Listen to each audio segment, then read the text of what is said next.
Imagine an FBI agent shoving a pistol in your face at 7 in the morning, demanding to know where your RV is. That's how my Saturday started. RV wasn't just a weekend tour, it was a mobile FBI command center tracking a deadly cartel. And Karen, our HOA tyrant, had stolen it for a so-called relaxing girls' trip.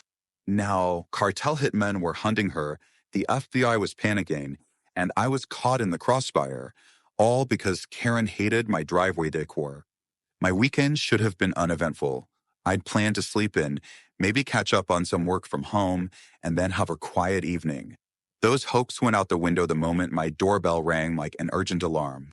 Before I could fully register what was happening, I found myself face to face with a stone-faced FBI agent, Ramirez, badge in one hand, pistol in the other. "Where's the RV?" he snapped, not even bothering like a greeting. Dumbfounded, I glanced at my driveway. Sure enough, my RV was gone. I'd only been half awake, but I snapped to attention when I realized that an FBI agent was in front of me, demanding answers about my missing vehicle. "It was here yesterday," I managed to say. I thought maybe Karen had it towed. She's been complaining about it for weeks." Ramirez's frustration was palpable. He'd come expecting to find his secret FBI command center intact and was confronted with a big, empty space. The tension in his voice told me this was more than a simple towing mishap. He stepped inside, scanning the living room as if cartel operatives might be lurking behind my couch. "What do you mean towed?" Ramirez asked. "Our team left it here under your supervision." I swallowed hard, remembering how Karen, the self-appointed queen of our HOA, had been hounding me relentlessly about that RV. She just tested the way it looked in my driveway, claiming it ruined the pristine aesthetic of the street. I had tried explaining it wasn't a typical RV, that its presence was temporary, and that I had special permission from the government to keep it there. But Karen never listened. She threatened to call every authority in the book unless it was removed. Apparently, she hadn't waited for me to budge. She took matters into her own hands while I was out, and as I was about to learn, she didn't just have it towed, she took it for a full-blown joyride. Ramirez wasted no time filling me in. That RV was a vital mobile command center meant to surveil a notorious cartel. Inside were advanced listening devices and encrypted computers that monitored cartel communications around the clock. I'd allowed it to stay on my property because of my background in IT. I'd recently assisted the FBI on a separate matter, and they'd approached me for a secure, ordinary-looking space to park their gear. My quiet suburban driveway had seemed perfect. Only nothing stays quiet when Karen is involved. Karen didn't just tow the RV, she hijacked it. By sunrise, cartel thugs were closing in. The FBI had lost critical surveillance, and Karen? She was probably sipping Chardonnay, clueless that her relaxing getaway had just triggered a manhunt. When Ramirez discovered the RV's GPS tracker had gone dark, the panic in his voice spiked. Its signal vanished shortly after it was moved, which meant Karen, or someone who helped her, had pressed a random button and cut the FBI's link to their own system. "How do we find it?" I asked, dreading the answer. "Normally, we'd track the RV's location via the internal system," Ramirez explained, "but that's gone offline too. Karen could be anywhere." At that moment, all I could picture was Karen driving the FBI's high-tech vehicle into some cozy campground, blissfully unaware that she was hauling top-secret equipment. She'd likely roped a few friends into an impromptu getaway, maybe a wine-tasting trip or a fancy girls' weekend. Typical Karen behavior. While Ramirez and I scrambled to find a workaround for the missing signal, Karen was probably 20 miles away, completing to her book club about the campground's suspiciously quiet Wi-Fi. The next few hours were an adrenaline rush. Ramirez barked orders into his phone, trying to piece together any clue. Had Karen used her credit card for gas? Had she mentioned her plan to the neighbors? Finally, we got a lead. An employee at a local towing company remembered hooking the RV to a pickup truck the day before. That same pickup had apparently left town, heading toward a popular campground. It wasn't a solid lead, but it was the only one we had. We tore down the highway, my mind racing with every possible worst-case scenario. Cartel enforcers might already be tracking the RV's signals. Karen, with her knack for pressing the wrong buttons, might have triggered something that let the cartel pinpoint her location. If they believed she was a genuine federal agent, things could become lethal faster than she could say, HOA violation. By the time we reached the campground, early evening shadows stretched across the gravel roads. We spotted an RV matching the description tarped under a canopy of trees at the far end of the lot.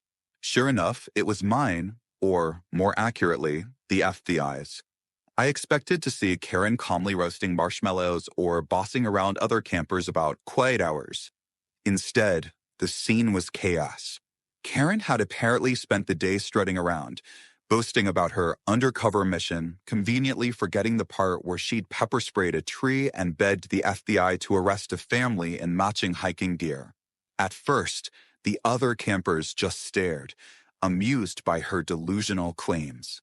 But Karen's new hobby of harassing random people escalated, and soon, someone called campground security on her.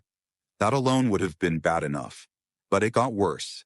Every yell from Karen echoed like a homing beacon. I pictured her lecturing fellow campers about proper picnic etiquette, while cartel thugs, knives tucked under leather jackets, inched closer. Her shouting drew attention, and attention is exactly what the cartel thrives on. Ramirez and I kept low profiles as we approached. We spotted two men in leather jackets standing near the RV, their eyes darting around like vultures. My gut churned. These weren't average campers. They had the stance of individuals who knew how to follow a target, and the target, apparently, was Karen. Then I heard her shrill voice ring out from within the RV. She'd locked herself inside, probably frightened by the men she deemed suspicious. From behind the tinted windows, Karen was fumbling with buttons. What she didn't realize, one press would blind the FBI and came to target on her back. I saw the interior lights flicker. There was a muffled beep that even I could hear from outside. The jamming system had engaged, blocking out the FBI's transmissions. Ramirez, eyes widening, whispered that we were losing our last thread of connection to the cartel's signals. We tried to circle around quietly, but Karen caught a glimpse of us through the windshield. In typical Karen fashion, she decided we might be accomplices to the hooligans who'd followed her. She aimed a pocket-sized pepper spray canister through a ventilation hatch. The crossspray sprayed the chemical right back into one of the cartel enforcers' faces. He stumbled backward, coughing and blinded. That sudden commotion set everything off. The second cartel enforcer rushed toward the RV. Karen, screaming at the top of her lungs, hurled her oversized purse out a side window. It smacked the thug across the nose, knocking him down. I stood there, half in shock, half in awe that Karen's random toss had actually taken a guy out. Ramirez and I dashed closer. Backup arrived moments later, subduing the stumbling cartel enforcer. By then, the other man had scrambled into the woods, escaping our line of sight. The FBI set up a perimeter, but he'd effectively disappeared into the darkness. Inside the RV, Karen was still shouting, every phrase peppered with condemnation of the poorly run campsite. Eventually, Ramirez got the door open. Karen stumbled out, outraged and breathless, launching accusations at everyone in earshot. I defended this place, she hollered, hair frizzed from her hours inside. You people nearly let those creeps break in. Where were you all this time? Ramirez's glare said it all. Karen's heroics had nearly blown a months-long operation. But before he could speak, she snapped, "You're welcome for the assist." I almost choked on my own disbelief. Karen, it seemed, had convinced herself she was some sort of vigilante. She strutted around, retelling the story to anyone who would listen, claiming she'd personally thwarted dangerous criminals. The look on Ramirez's face promised that a stern conversation or official charges were on the horizon. We returned to the neighborhood with Karen in tow, and the FBI began untangling the mess she had created. Repairing the jam systems took days. During that time, Karen had to face harsh realities. She'd stolen federal property, driven it offsite, and exposed herself to cartel surveillance. At first, Karen tried to shrug off her wrongdoing as a misunderstanding. But the FBI wasn't amused. They informed her she might face hefty fines, possible legal action, and more scrutiny than she'd ever imagined. For a woman obsessed with petty HOA rules, the threat of real legal consequences should have been sobering. Yet Karen doubled down. She insisted her actions had saved the operation. After all, the FBI did manage to capture one cartel member. She pointed to her pepper spray fiasco as proof she was courageous. She said if she hadn't locked herself inside BRV, the criminals would have gained access to the technology. In a twist of irony, that last claim was partially correct. The cartel members never did get inside, and Karen's accidental jamming did prevent them from intercepting certain data. But none of that had been part of any actual plan. It was dumb luck, pure and simple. The fallout was immediate and dramatic. Karen returned to her suburban kingdom with grandiose tales of fighting off hardened criminals. She painted herself as a fearless crusader who had outsmarted an entire cartel. The rest of us knew the truth. She had merely wrecked a crucial investigation and put herself, and possibly the neighborhood, in grave danger. Word spread like wildfire. Neighbors who once cowered before Karen's demands started to view her as a reckless nuisance. Rumors flew about her meltdown at the campground, the pepper spray, the shrieking about government property, humiliated families who had been told they were under arrest by a deranged suburban lady. Meanwhile, the FBI uncovered new details. When Karen had chucked her giant purse at the enforcer, it ended up containing a small USB drive that the cartel had hidden in the RV days earlier. The FBI had been hunting for that drive for months. It held encrypted files detailing shipments, contacts, and financial records. Inadvertently, Karen's chaos had delivered a critical piece of evidence right into federal hands. There was no denying the convenience, but Karen's unwitting help didn't erase her wrongdoing. Ramirez seemed torn between wanting to throttle her for her stupidity and grudgingly admitting that the fiasco had yielded invaluable intel. At the HOA meeting that month, a gathering usually dominated by Karen's complaints about lawn lengths and mailboxes, Ethan, the newly emboldened neighborhood watch coordinator, played footage from the RV's security cameras for the entire assembly. Everyone watched Karen's meltdown unfold on screen, from her initial telling escapade to her frantic pepper spray fiasco. The comedic highlight was her jamming every button inside BRV, feeling herself in, and shrieking at park rangers she mistook for criminals. Karen tried to spin it. She insisted the FBI had all but begged her to step in. She claimed she'd recognized the cartel members on site and had bravely defended the campground. But the footage told a different story. There she was, clueless and frenzied, pepper spraying the breeze and flinging her purse at random. The silence after that video ended was deafening. Karen stood in the center of the room, fuming. Her supporters, various neighbors who'd once rallied behind her strict enforcement of HOA rules, looked embarrassed. A few people giggled quietly, while others waited to see if she'd lash out. But for once, Karen had no immediate comeback. She practically fled the meeting, face burning red. For a while after that, Karen all but vanished.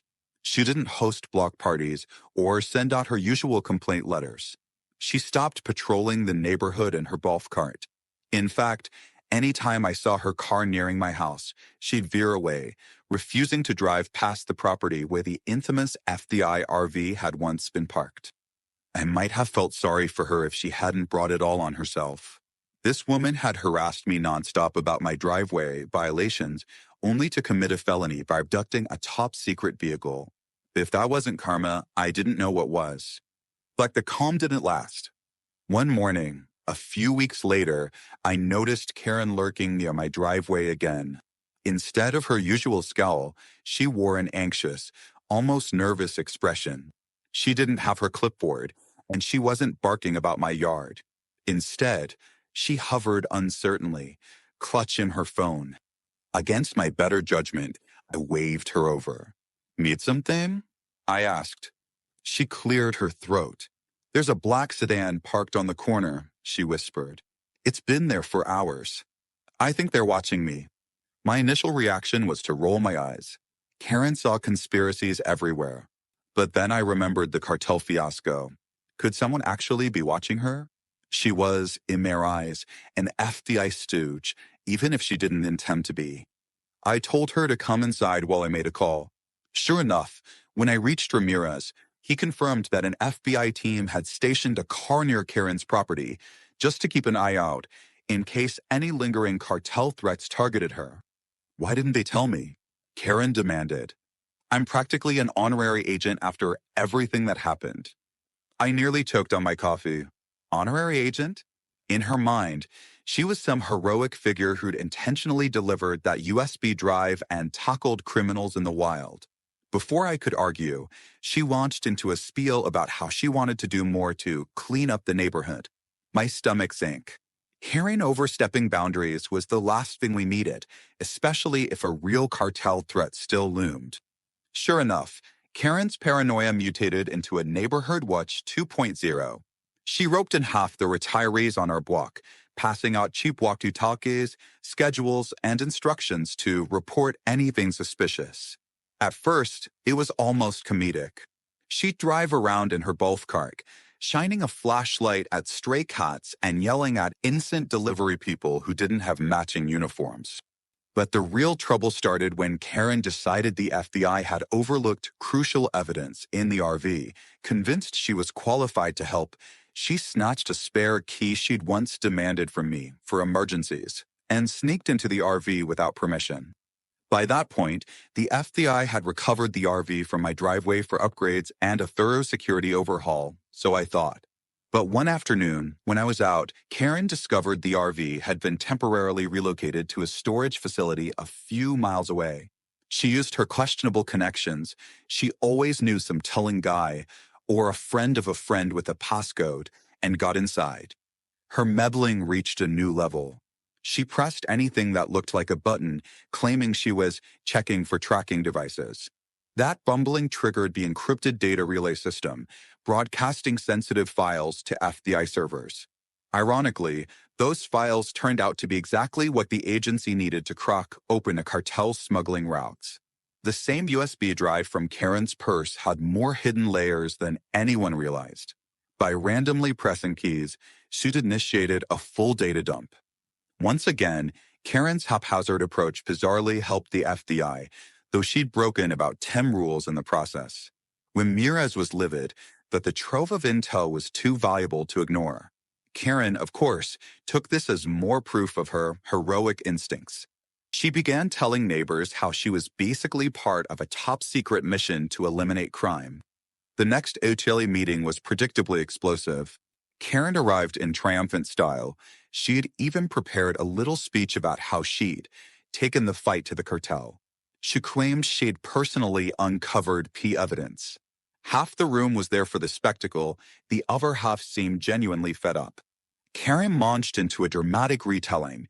She portrayed herself as the fearless suburban operative who had faced down criminals and pressed all the right buttons to send vital intel to the FBI. She framed it as if she'd planned every detail, from pepper spraying the enforcer to flinging her purse.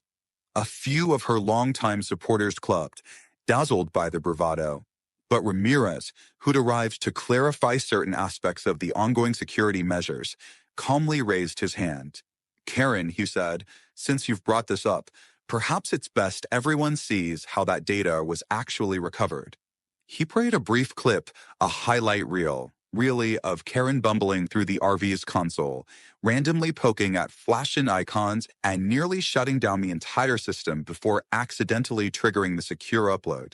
The room erupted in laughter when she shrieked at the scary red blinking light that she insisted signaled the cartel's hacking attempt. Karen's face went beet red. She tried to start over the recording, insisting it was taken out of context. But that only fueled more laughter. Even her staunch allies seemed to realize how outlandish her claims were. Look, Ramirez finally said, more serious now. We appreciate the unexpected intel that came through. But let's be clear, Karen's actions were unauthorized and reckless. She put herself and others in danger multiple times. Karen's outraged gaze darted around the room. She was cornered, her illusions of grandeur shredded under the harsh light of reality. She stomped off the makeshift stage, shoulders tight, as people muttered and shook their heads. The aftermath left Karen rattled.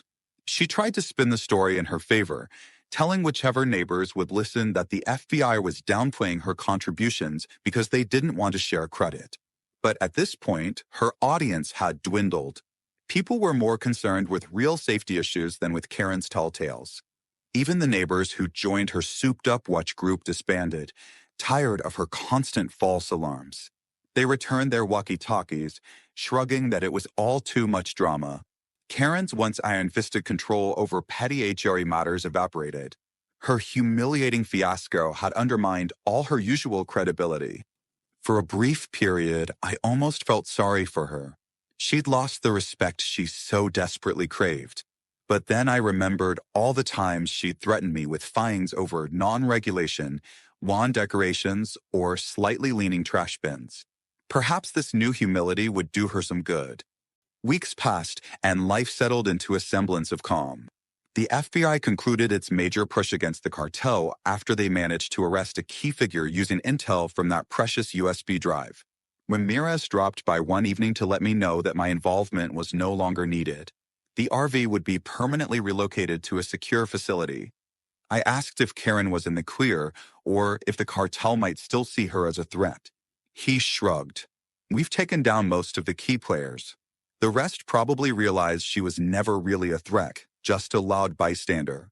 He paused, then added, but we are keeping a subtle eye on her, just in peace. I couldn't blame him. Subtle or not, people like Karen have a knack for stumbling into trouble. One morning, I stepped outside to find Karen crouched over a flower bed, wearing oversized sunglasses and a floppy hat like she was avoiding paparazzi. Our eyes met, and she gave me a tight smile, half apologetic and half proud, her typical contradiction. I stood there for a moment, unsure if I should wave or pretend I didn't see her. Before I could decide, she straightened up and walked over with a forced air of confidence. "Morning," she said, clearing her throat. "Heard the FBI's done with the case." "Yeah," I replied. "Apparently so." She nodded, chewing her lip. I almost thought she might apologize for everything, or at least acknowledge the fiasco. Instead, she blurted, "Any plans to, get another RV?" Her eyes flickered with discomfort, maybe a trace of genuine concern. Or perhaps it was just the memory of her humiliations. I raised an eyebrow. "No, I think we're done with RVs for a while." She pursed her lips, then huffed, probably for the best, and wandered away without another word. That was the closest I'd ever come to hearing Karen concede anything. Time passed, and as the cartel operation wound down, the tension in the neighborhood dissipated. Without Karen's constant harassment, I no longer found angry notes taped to my door or pictures of my violations stuffed in my mailbox. My lawn grew a bit longer than usual, and no one complained. The world felt oddly peaceful. Of course, Karen found new ways to feed her ego. One day, I noticed a bumper sticker on her car that read, "Proud Neighborhood Hero." She parked right in front of her house, as if she wanted everyone to see it. I had to laugh. After everything we'd been through, some things never change. But for once, I wasn't exasperated. I'd lived through the worst of Karen's meddling, survived an FBI fiasco, and even witnessed her unwittingly bring down a major cartel operation. If slapping on a self-aggrandizing sticker was all she needed to feel important, it was a small price to pay for peace.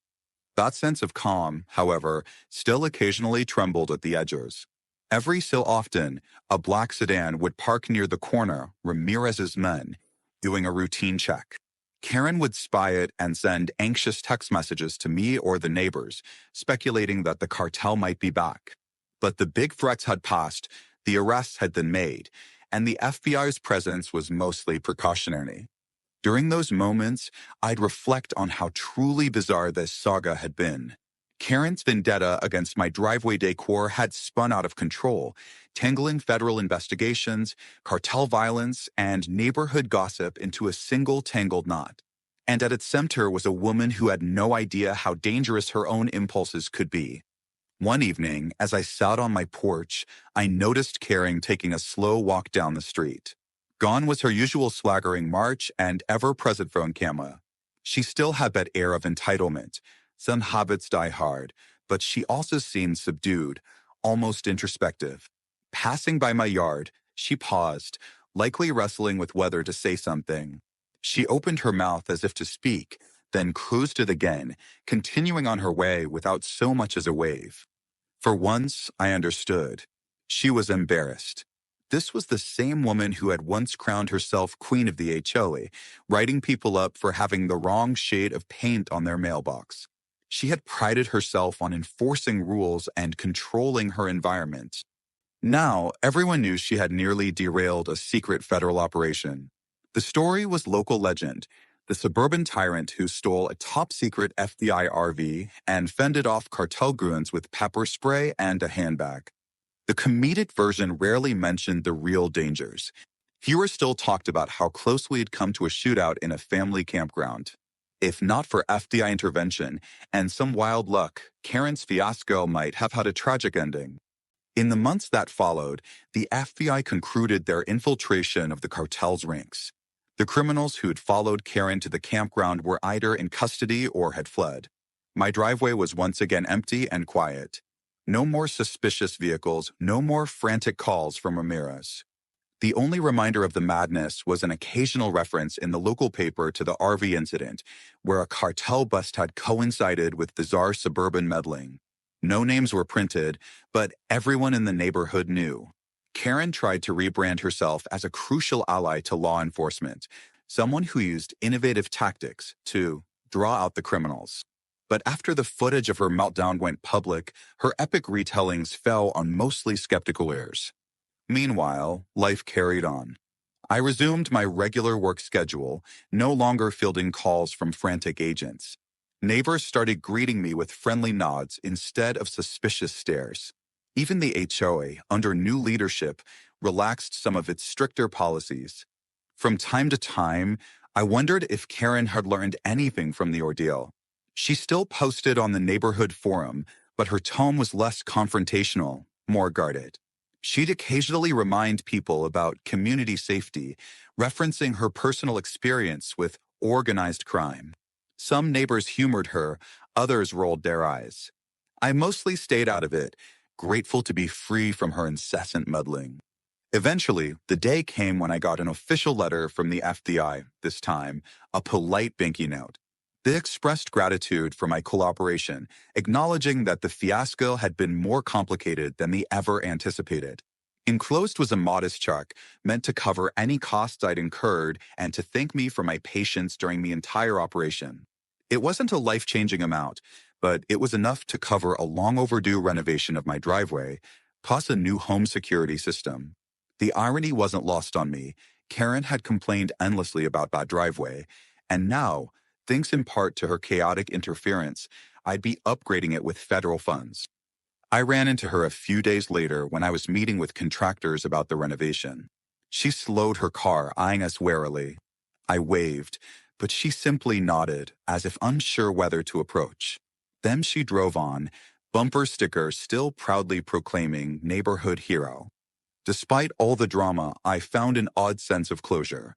After months of tension, cartel threats, FBI stakeouts, and Karen's unstoppable arrogance, everything had finally settled into a calm routine.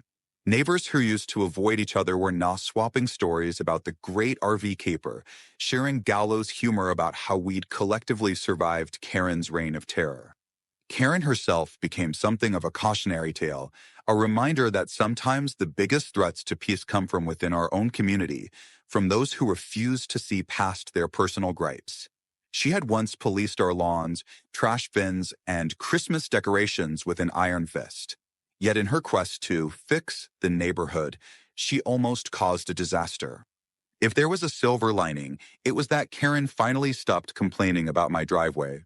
She never apologized for the trouble she caused, nor did she thank me, or the FBI, for saving her skin. But she left me alone, which was its own reward. On a crisp afternoon, months after the fiasco, I took a walk around the block. The air felt different, lighter. Kids were playing without a hawk-eyed Karen scolding them for riding bikes on the sidewalk. The neighborhood had collectively loosened up, as if Karen's downfall had broken some invisible chain of hypervigilant rule enforcement. Passing Karen's house, I saw her inside, peeking out from behind the curtains. For a moment, our gazes met. She waved a hand, a half greeting, half truce. I gave a small nod in return and continued on. In that tiny exchange, I sensed we'd arrived at a fragile peace. Maybe Karen would forever cling to her warped narrative of being the unsung hero, but at least she wasn't actively wreaking havoc anymore. For me, that was enough. I could sleep soundly knowing the cartel threat was gone, the FBI mission had succeeded, and my driveway decor could remain unchallenged. Sure, the story lived on in local legend, the day Karen stole a federal RV and inadvertently helped bring down a criminal organization. But that was more comedic folklore than immediate crisis. At the end of the day, I learned an important lesson. Never underestimate how far a determined HOA tyrant can go when she thinks her neighborhood's visual harmony is at stake. Karen had no idea her impulsive actions would draw in some of the most dangerous criminals in the state, or that she'd end up under federal scrutiny. She was just being Karen, stubborn, self-righteous, and obsessed with control. Yet somehow, her blunders resulted in a monumental cartel bust, a major FBI success, and ultimately, a quieter neighborhood. Life was a funny way of twisting catastrophes into absurd outcomes. So, yes, an FBI agent woke me at 7 in the morning, demanding the whereabouts of my RV. Yes, Karen nearly got herself and possibly the rest of us killed. And yes, she's still proud enough to slap a neighborhood hero sticker on her bumper. But for the first time in years, I don't mind. Because the next time Karen thinks about playing vigilante, maybe she'll remember just how close to disaster we all came, and maybe, just maybe, she'll leave my driveway decor alone. Some things never change, but at least for now, we can all breathe easier knowing that the RV is gone, the cartel is dismantled, and Karen's iron grip on our suburban peace has finally loosened, albeit by a very strange and dangerous turn of events.